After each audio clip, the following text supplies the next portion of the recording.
And I tried hard to be proud of my service, but all I could feel was shame. And racism could no longer mask the reality of the occupation. These were people, these were human beings. I've since been plagued by guilt anytime I see an elderly man, like the one who couldn't walk, who we rolled onto a stretcher and told the Iraqi police to take him away. I feel guilt anytime I see a mother with her children, like the one who cried hysterically and screamed that we are worse than Saddam as we forced her from her home. I feel guilt anytime I see a young girl, like the one I grabbed by the arm and dragged into the street. We were told we were fighting terrorists. The real terrorist was me, and the real terrorism is this occupation. Racism within the military has long been an important tool to justify the destruction and occupation of another country. It has long been used to justify the killing, subjugation, and torture of another people. Racism is a vital weapon employed by this government. It is a more important weapon than a rifle, a tank, a bomber, or a battleship. It is more destructive than an artillery shell, or a bunker buster, or a Tomahawk missile. While those weapons are created and owned by this government, they are harmless without people willing to use them. Those who send us to war do not have to pull a trigger or lob a mortar round. They do not have to fight the war, they merely have to sell the war. They need a public who is willing to send their soldiers into harm's way.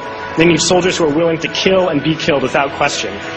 They can spend millions on a single bomb, but that bomb only becomes a weapon when the ranks of the military are willing to follow orders to use it.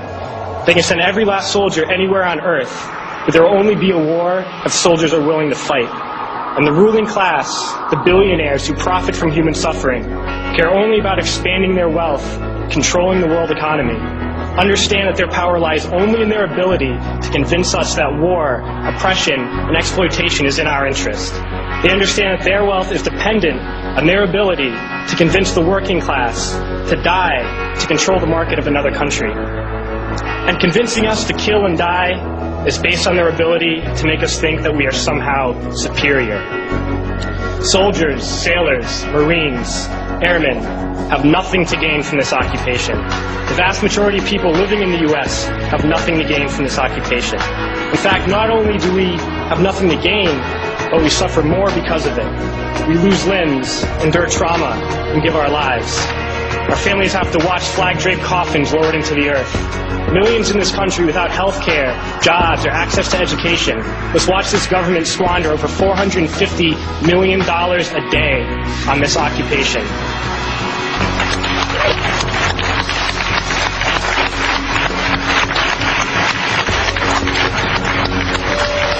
Poor and working people in this country are sent to kill poor and working people in another country to make the rich richer. And without racism, soldiers would realize that they have more in common with the Iraqi people than they do with the billionaires who send us to war.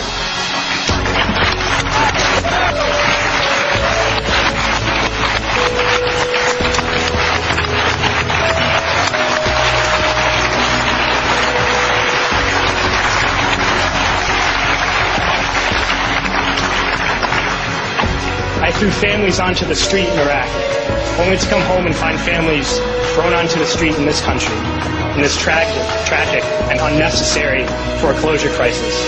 We need to wake up and realize that our real enemies are not in some distant land. They're not people whose names we don't know and cultures we don't understand. The enemy is people we know very well and people we can identify. The enemy is a system that wages war when it's profitable. The enemy is the CEOs who lay us off from our jobs when it's profitable. It's the insurance companies who deny us health care when it's profitable. It's the banks who take away our homes when it's profitable. Our enemy is not 5,000 miles away. They are right here at home. If we organize and fight with our sisters and brothers, we can stop this war, we can stop this government, and we can create a better world.